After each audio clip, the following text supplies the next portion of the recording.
avec vous ce matin pour louer son saint et grand nom. Amen. Que son nom soit béni. Amen. Alors, avant de commencer, je voudrais dire encore merci au pasteur Israël pour l'occasion qu'il a donnée à mon fils d'être entouré par des frères et des sœurs qui l'ont soutenu jusqu'à hier soir où il est entré officiellement dans le ministère. Merci, pasteur, que Dieu vous bénisse abondamment. Qu'il bénisse votre ministère, qu'il bénisse toute l'assemblée et qu'il fasse en sorte que, je ne sais pas s'il faut dire tôt ou tard, tout Paris accepte Jésus comme Seigneur. Amen. Alors, comme j'ai peur d'être long, je vais commencer tout de suite, passer à l'essentiel. Il y a quelques années de cela, j'ai entendu une histoire au Burkina. Et c'est arrivé à un de nos collègues pasteurs. C'était un pasteur dans un village de Québec. Et à un moment donné, il y avait une réunion de pasteurs et il tenait à participer à cette réunion-là. Mais il n'avait même pas l'argent nécessaire pour acheter du carburant pour son cyclomoteur. C'est pas motocyclette, hein? C'est pas voiture. Cyclomoteur, je veux dire que c'est plus petit encore. Et il n'avait pas d'essence pour mettre dans son cyclomoteur pour aller à la réunion de pasteur. Alors, il lui est passé à la tête une mauvaise idée. Il est allé voir un ami non chrétien pour emprunter de l'argent pour acheter le carburant pour ce voyage. Bon. Il a eu l'argent, il a acheté l'essence, il est allé à la réunion de pasteur, et quand il est revenu, il s'est comporté en homme correct. Il a remboursé rapidement l'argent qu'il avait emprunté. Mais le mal était déjà fait. J'ai dit, le mal était déjà fait parce qu'il est allé emprunter de l'argent chez un non-chrétien. Quand il a voulu parler de Jésus à cet homme-là, il a dit non, je ne veux pas d'un Dieu qui ne peut même pas donner du carburant à son serviteur pour aller à lui.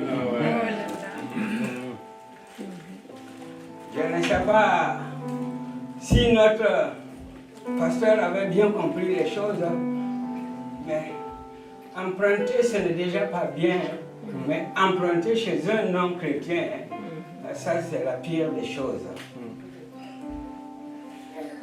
Je voudrais que nous voyions à travers l'histoire de cet homme ce qu'il faut retenir comme essentiel dans notre comportement de tous les jours en tant qu'enfant de Dieu, en tant que serviteur de Dieu. Pour cela, je vous invite à faire une lecture dans l'évangile de Matthieu, chapitre 7, du verset 7 au verset 11. J'ai dit Matthieu, chapitre 7, du 7e au 11e verset.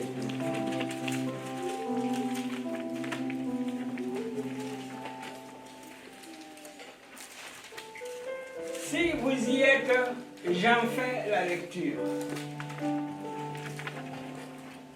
Demandez et l'on vous donnera. Cherchez et vous trouverez. Frappez et l'on vous ouvrira. Car quiconque demande reçoit, celui qui cherche trouve, et l'on ouvre à celui qui frappe. Lequel de vous donnera une pierre à son fils s'il lui demande du pain? Ou s'il demande un poisson, lui donnera-t-il un serpent? Si donc, méchant comme vous l'êtes, vous savez donner de bonnes choses à vos enfants, à combien plus forte raison votre Père qui est dans les cieux donnera-t-il de bonnes choses à ceux qui les lui demandent? Ça, c'est Jésus qui a adressé ces paroles à ses disciples.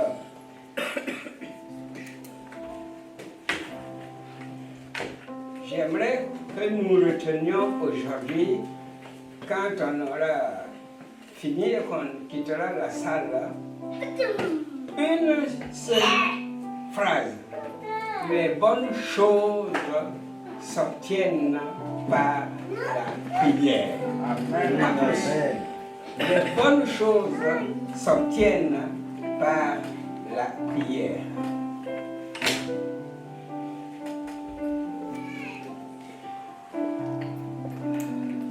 Je le dis non seulement parce que je l'ai lu dans la parole de Dieu, mais encore parce que j'ai entendu beaucoup de personnes raconter ce qu'elles ont reçu après avoir prié.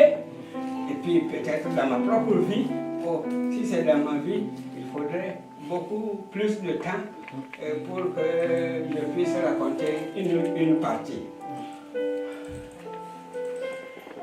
Les bonnes choses s'obtiennent par la prière. Mais on va commencer par le cas de Daniel, dans le livre qui porte son nom. Daniel chapitre 2, du 1er au 49e verset. Ne vous effrayez pas, je ne vais pas vous demander de lire tout ça ici. Je vous donne la référence seulement pour plus tard. J'ai dit Daniel chapitre 2, du verset 1er au verset 49e. Vous connaissez, pour plusieurs d'entre vous, en tout cas, l'histoire de Daniel dans cette portion des Écritures. Alors Daniel était dans un pays étranger du temps du roi Nebuchadnezzar. Et le roi Nebuchadnezzar a eu un songe. Et puis, il a prétendu qu'il avait oublié son songe et voulait que les magiciens de son pays, les Chaldéens, viennent lui raconter et le songe et son explication. Ceci, on dit au roi, que vraiment c'est un peu fort ce que vous demandez. Aucun roi n'a jamais demandé une telle chose à son peuple. Parce que ce que vous demandez là, ça relève de Dieu plutôt que des hommes. Un homme ne peut pas connaître le songe de quelqu'un qui n'a pas encore été raconté. C'est pas possible. Et le roi, bon, peut-être c'est parce qu'il était roi, donc il était bien placé. Il n'a pas supporté qu'on lui parle en ces termes. Et il a dit que si vous ne me faites pas connaître le songe et son explication, eh bien, vous aurez la tête tranchée. C'est clair? Alors, Daniel était parmi les sages, les cadets, les magiciens. Daniel était censé pouvoir donner les explications que le roi exigeait. Alors, il a demandé un peu de temps pour demander secours à son Dieu, parce qu'il sait que même si personne sur la terre n'est capable de savoir ce qu'un autre a songé, le Dieu qui a créé et le ciel et la terre sait absolument tout et à lui il n'y a absolument rien de caché. Donc, Daniel est allé instruire ses trois compagnons de ce qu'il venait d'entendre et les a invités à prier. Et ils ont prié. Et Dieu, dans sa miséricorde, leur a fait savoir ce qu'a songé le roi Nebuchadnezzar et il leur a même donné l'explication de ce songe-là. Et Daniel a été honoré pour cela. Non seulement il n'a pas été mis à mort, mais encore il a été honoré. Les bonnes choses s'obtiennent par la prière.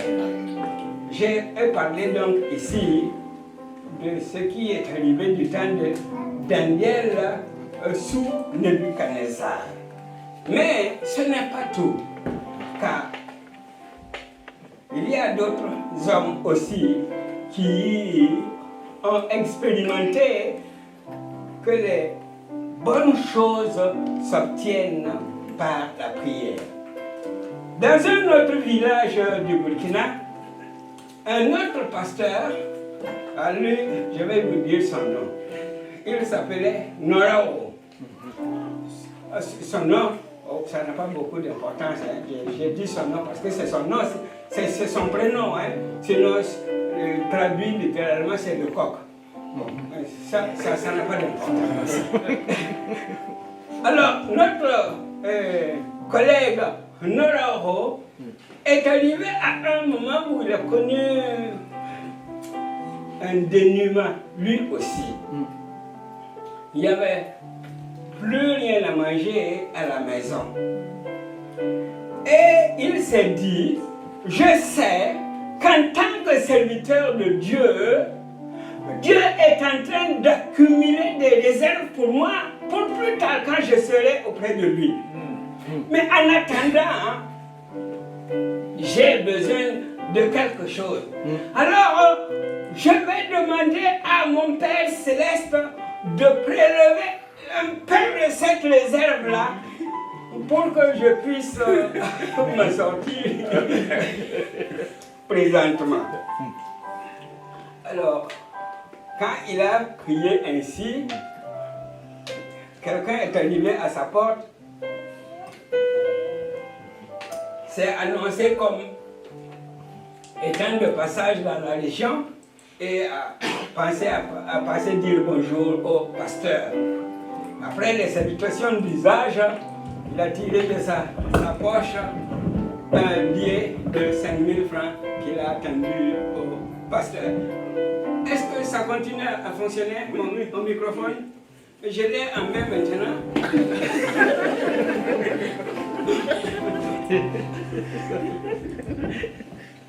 Allô? Vous m'entendez? Oui. Alors, le pasteur vient de recevoir 5000 francs. Il a dit, merci Seigneur. Tout de suite après, quelqu'un d'autre est arrivé.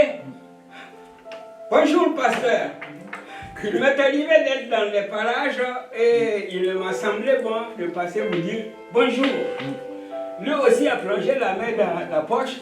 Oh, cette fois-ci, je ne vais pas aller dans la poche droite. Et il a sorti un billet de 10 000 francs. Voilà pour vous, pasteur. Et il a demandé la route pour continuer son chemin. Tout de suite, le pasteur s'est levé. Il est rentré dans sa case et il a dit, Seigneur, ça suffit, ça suffit. Il ne faut pas tout racler comme me donner présentement. Merci d'avoir répondu à ma prière. Ce que j'ai reçu là suffit pour résoudre mes problèmes. Merci Seigneur. Les bonnes choses s'obtiennent par la prière. Amen. Après le pasteur Norao, je vais parler de ce qui m'est arrivé à moi-même. Quand j'ai fini mes études bibliques, c'était dans une école dans les parages à Bièvre, à 12 km environ du Mali. Et je suis rentré à la maison. J'ai voulu implanter une église dans un village. Le Seigneur m'a indiqué le village en question. J'ai consulté ma femme qui elle aussi pensait au même village et nous y sommes allés. Bon, Dieu avait préparé longtemps d'avance le chemin, moi je ne savais pas. Parce que le chef du village a étudié dans le collège où j'ai étudié et nous nous connaissions donc comme camarade d'école. Alors, il a été relativement facile d'avoir un terrain et l'autorisation pour d'implanter une église. Mais, il y a un petit mais. Le préfet, qui était l'autorité administrative, voilà, ne voulait pas de cette implantation d'église. Alors, il m'a rendu la vie dure. Je voulais venir faire quelques jours d'évangélisation en plein air.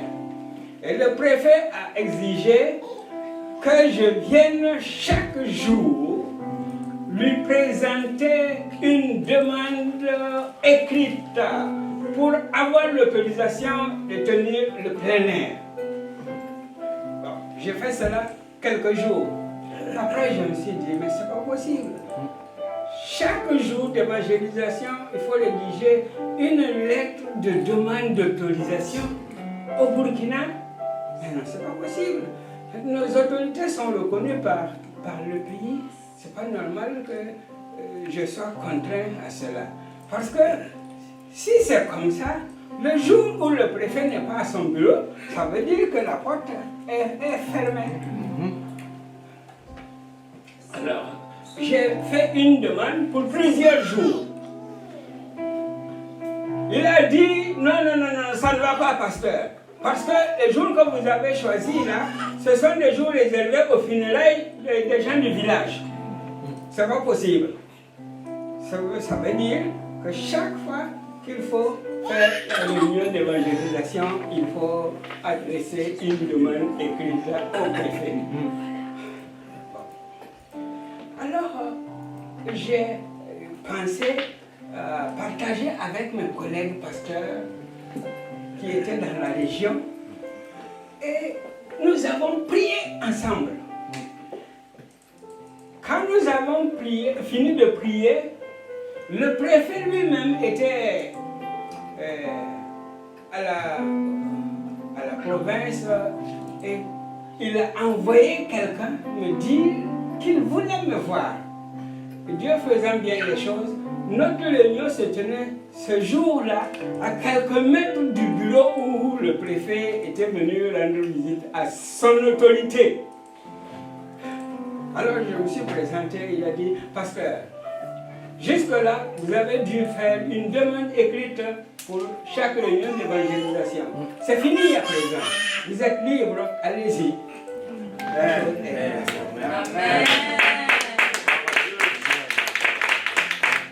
Les bonnes choses s'obtiennent par la prière. Si notre ami, le tout premier pasteur, avait pensé à cela, au lieu d'aller emprunter de l'argent chez un non-chrétien, il avait qu'à lever les yeux vers le ciel et puis demander à celui à qui rien ne manque de lui donner une partie de sa provision. Voilà, les bonnes choses s'obtiennent par la prière.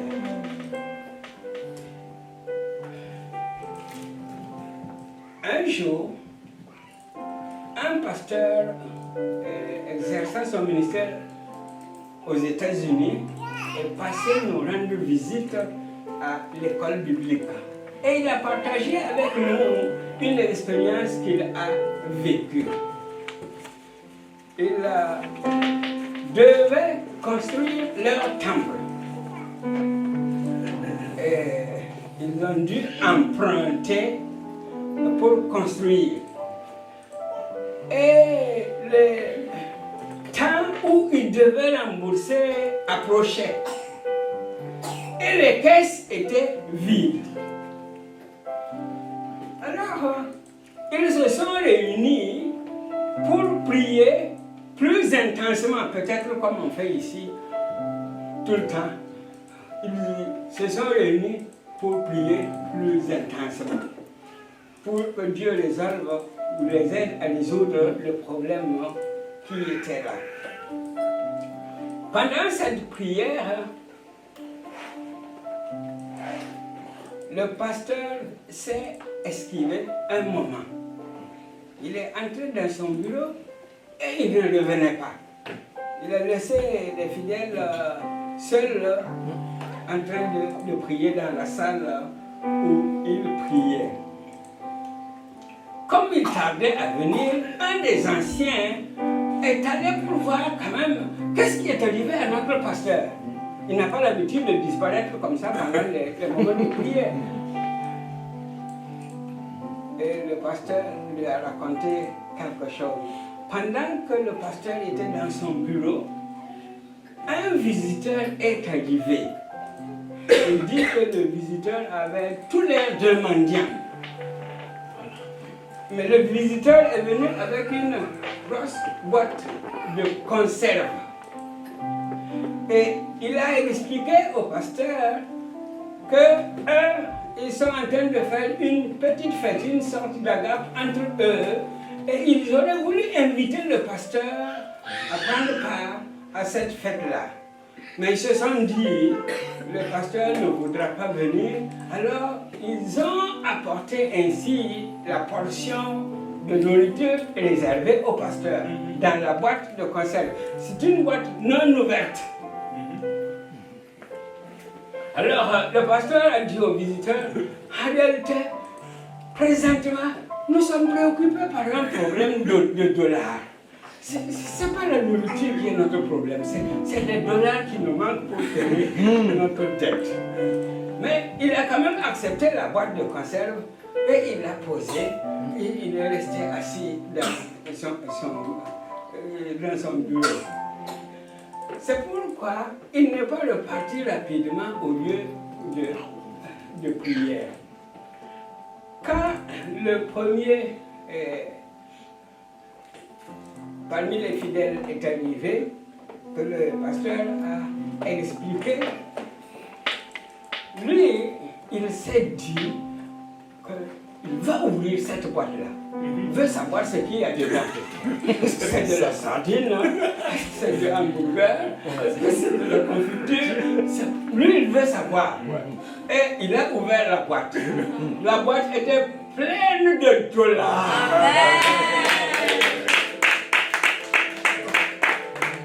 Alors, ils ont compté. Et c'était exactement au dollar près le montant qu'ils devaient payer à qu'est-ce qu'il faut dire, à celui même qu'ils avaient emprunté pour la construction de leur temple. Et le pasteur nous a dit que depuis ce jour-là, son ministère n'a plus jamais été le même. Il était un autre pasteur. Et il y avait un changement radical dans sa foi et dans son comportement, dans le travail du Seigneur. Les bonnes choses s'obtiennent par la prière. Amen. Puis,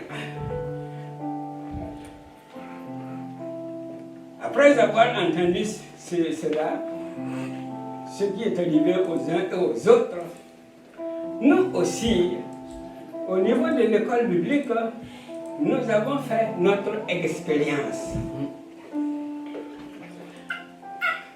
Dans le monde évangélique, il est arrivé un moment où on a dit on va faire la décennie de la moisson. C'est un peu plus tard qu'on a parlé de la décennie de la Pentecôte. Mais on a commencé par la décennie de la moisson.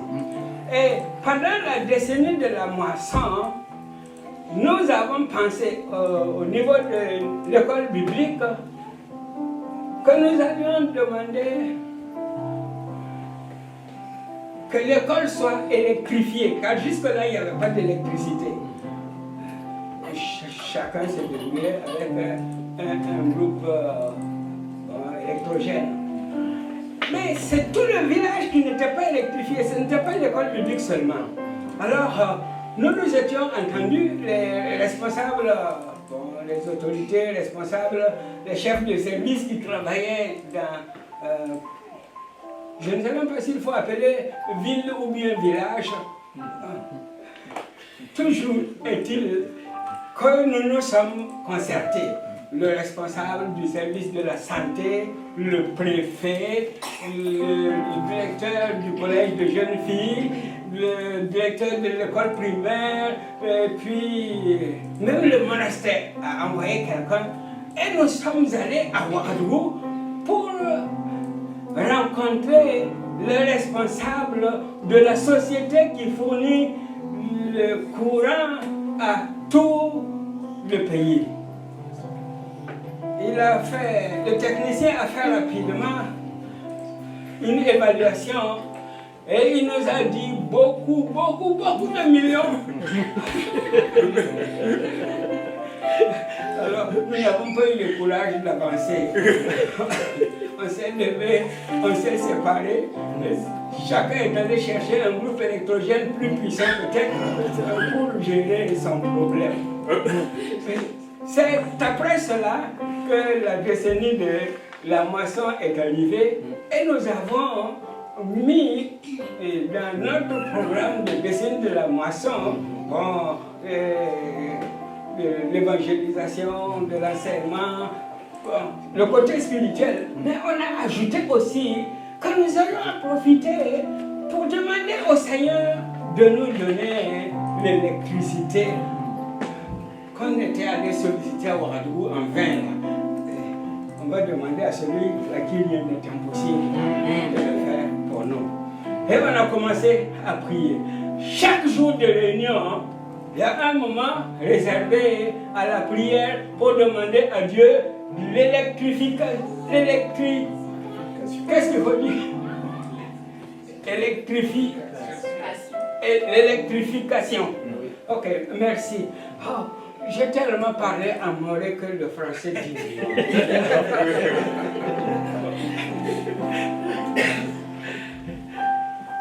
Donc, quand on a inclus ce projet-là dans le programme de la décennie de la moisson, tous les jours, on a prié pour l'électrification de l'école biblique.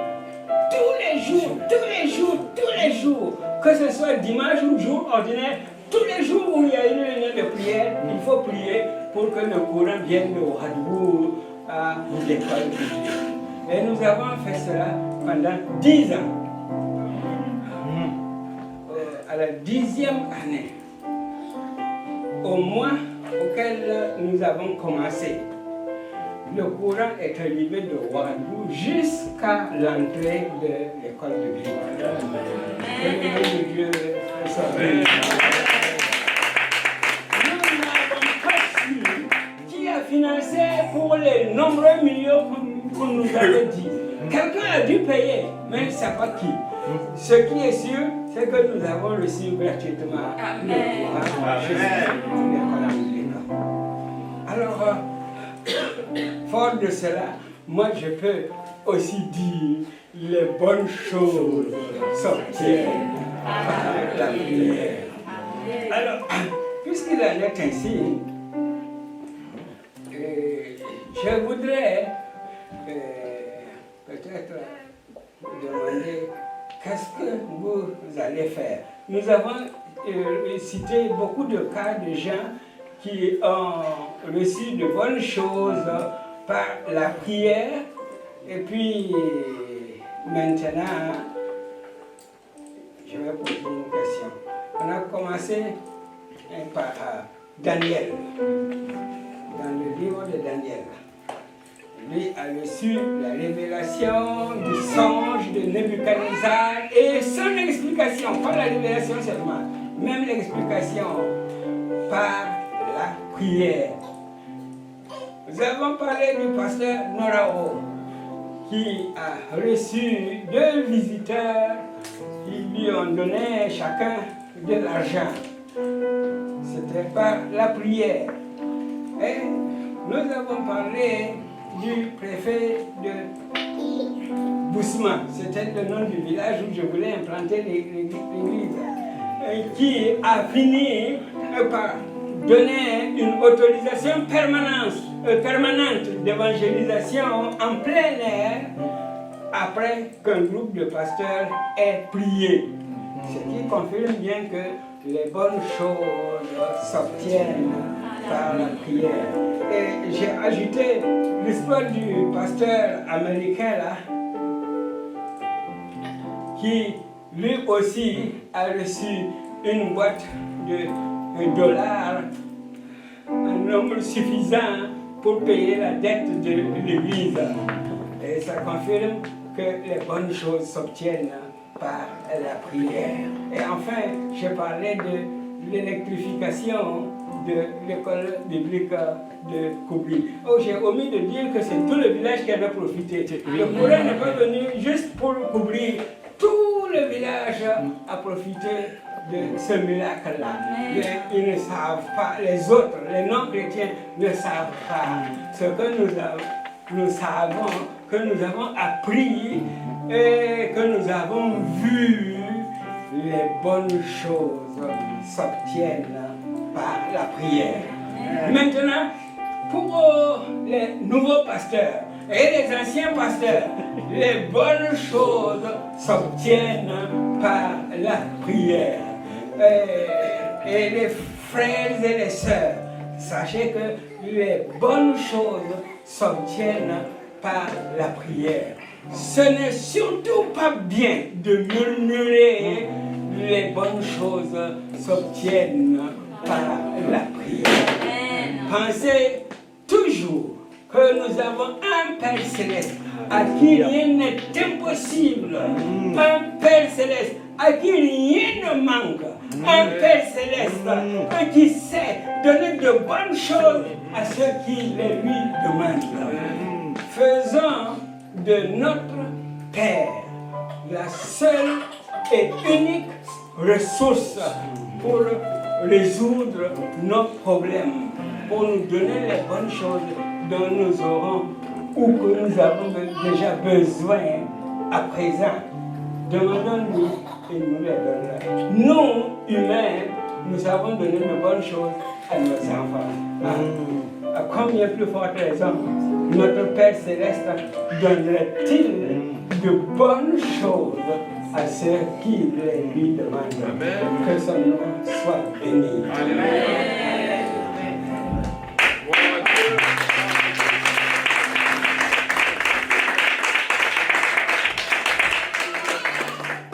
Si vous permettez, je vais prier. Père bien-aimé, nous te sommes infiniment reconnaissants pour la lumière que tu nous as donnée au travers du sacrifice de ton Fils sur la croix. Tu nous as sauvés. Tu as écrit nos noms dans le livre de vie. Et tu nous as dit que tu sais donner les bonnes choses à ceux qui te les demandent. Nous te disons merci pour cela et nous te prions de nous accompagner, de nous donner les bonnes choses dont nous avons besoin. À chacun selon son besoin et que ton seul nom soit glorifié au milieu de ton peuple. Amen. Amen.